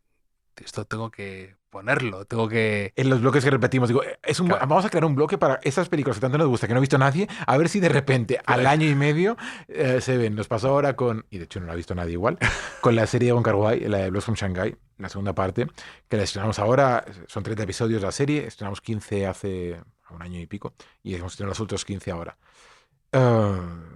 Y nos dimos cuenta que al principio, cuando estrenamos la primera parte de la serie, la gente empezaba con mucha emoción y mucho entusiasmo. Al final, un Carguay, una serie, pero al cabo del cuarto episodio acaban todos desistiendo y de Ya. repente el ratio visionado acabado era muy bajo. Y creímos, ingenuos de nosotros, o en una clase maravillosa de autoengaño, que la segunda temporada iba a reavivar el interés por la serie y así lo contrario, es un desastre. La primera y la segunda temporada. Y la hemos puesto en todos lados, en el escaparate, a ver si algo si se ve, pero no ha funcionado. Es verdad, es que hay casos que hay algo de resistencia, no sabes por qué, por mucho que lo muevas, por mucho que lo digas, pero en todo, ¿no? Con libros, con canciones y que va, a veces consigues el efecto contrario, ¿no? Que por mucho que tú hagas de prescriptor, la gente no entra. Y a veces luego pasa lo contrario, ¿no? Películas que quizá y de repente la gente ha entrado por algo que se te escapa, que lo estás viendo delante y dices, ¿qué será? Porque de repente la gente ha conectado tanto con esta película, ¿no? Sí, es que, por ejemplo, te diría que hoy el cine Gus Van Sant, como ejemplo de alguien que hace 20 años lo era todo, eh, está mucho menos reivindicado de lo que estaba a lo mejor hace 10, 15 años. El cine Gus Van Sant, digamos, en la época de Elephant, Last Days o para Elephant, empezar. aquí lo pones como películas que se te rompió el amor con ella,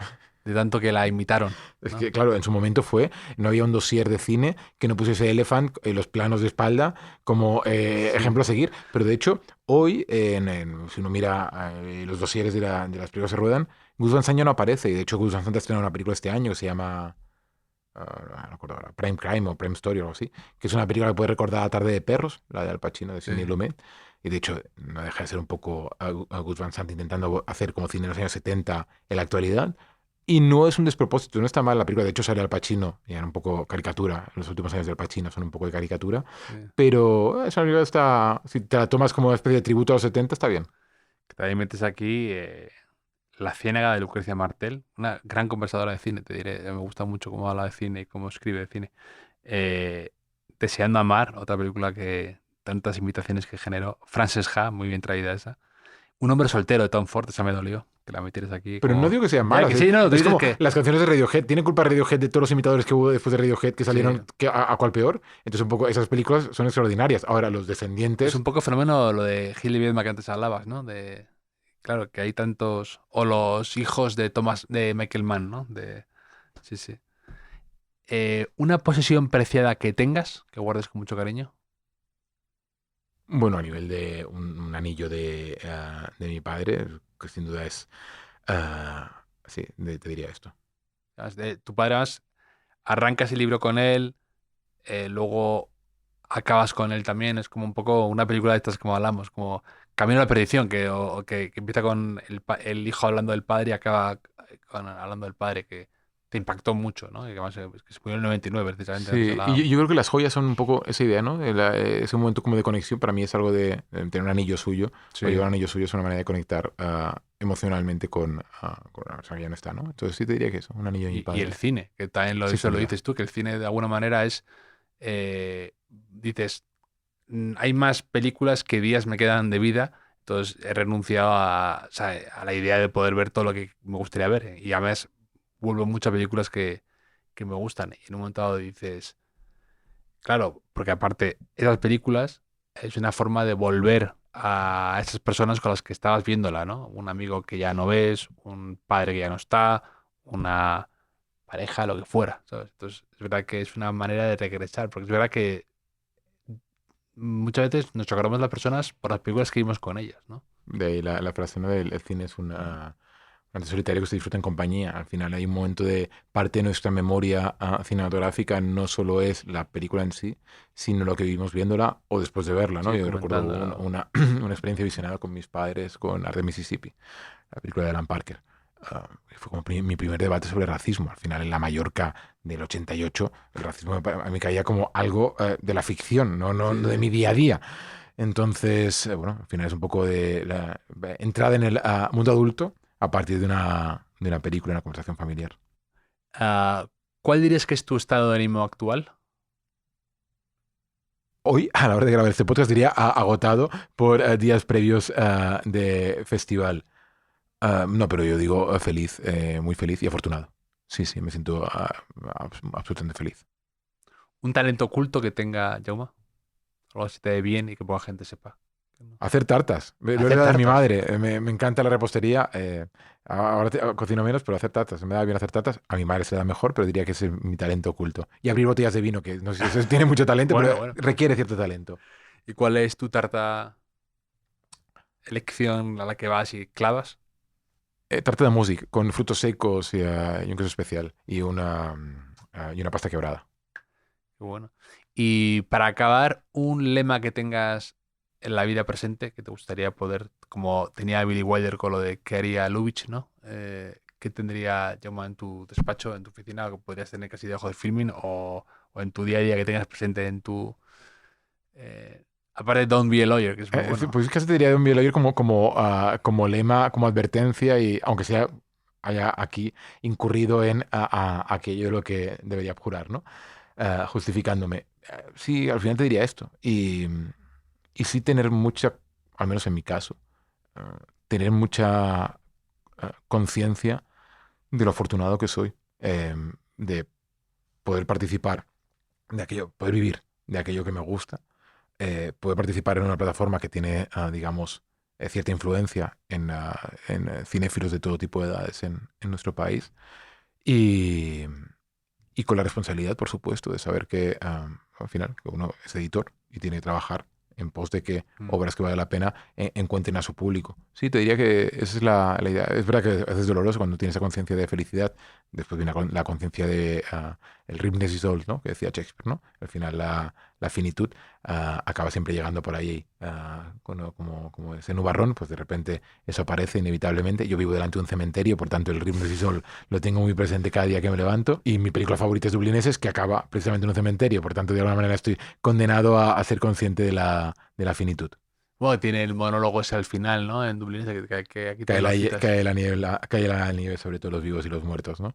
Ojalá tener ahora mismo la memoria y el inglés para recitar a Joyce en esa parte maravillosa. Y hay un libro que me encantaría que se hiciese una película, que es Lunar Park, de Bret Easton Me Ellis, encanta Bret que el Easton Ellis. final de Lunar Park también recupera, rinde tributo al final de Dublineses. Pues Absolutamente te iba a maravilloso. preguntar precisamente por eso, porque ahora tengo una cena dentro de poco, precisamente, son cenas que hago con HBO, hablando de adaptaciones, vamos a hablar de adaptaciones del cine, ¿no? De grandes fracasos, grandes éxitos, adaptaciones imposibles, adaptaciones que te gustaría que hicieran y que en tu cabeza ya has estado como has hecho el trabajo de casting, ¿no? Que a veces ya, a mí me pasa, yo estoy con un libro y digo, mira, ya está, ya tengo la película aquí en mi cabeza de quiénes son los actores, cuánto va a durar, qué escena, cómo la montaría.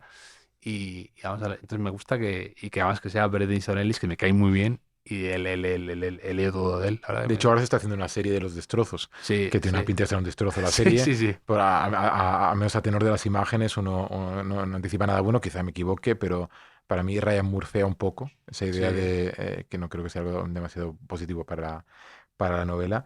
Y a mí siempre me hubiese gustado ver una adaptación cinematográfica de los Buddenbrook, hacer una adaptación buena, es un libro que me fascina. Y después, de repente, esos días en Bolonia, con Caterina D'Amico, la hija de Susocheski D'Amico, que contaba eso, ¿no? De cómo los Buddenbrook fue la construcción la novela sobre la que va construyendo Mann, La calle de los dioses. Así que ahora ya estoy viendo La calle de los dioses en clave Sí, Buddenbrook y no en clave, digamos, previa a esa sí. información.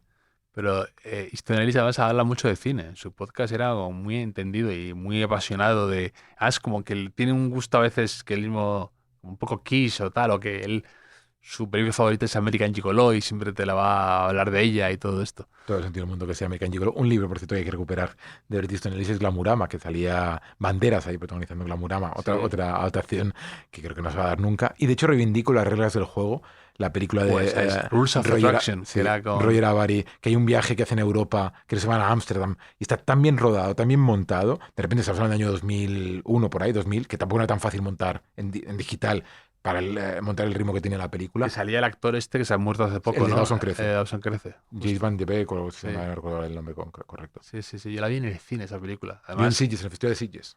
totalmente distinta a lo que habían anunciado, me acuerdo. Pude hablar con unos amigos y todo esto, pero sí. Pues un placer tenerte aquí, Jauma, que la gente se acerque, si está por Mallorca, de alguna manera, a ver el Atlántida, que es del 24 de julio al 2 de agosto estáis, ¿no? En Mallorca. Ahí estaremos. Que luego en Filmin vais a tener muchos estrenos, ¿no? De esas películas. Y otras diferentes del 24 de julio al 24 de agosto. Que tenéis eso, un mes de una ventana para descubrir esas películas que están en el festival y que desde casa también se pueden ver. Así que un placer tenerte aquí y un placer que también la gente vaya a leer Videoclub, que es un libro muy bueno sobre cine y pasión por el cine. Muchísimas gracias, un placer. El placer es mío.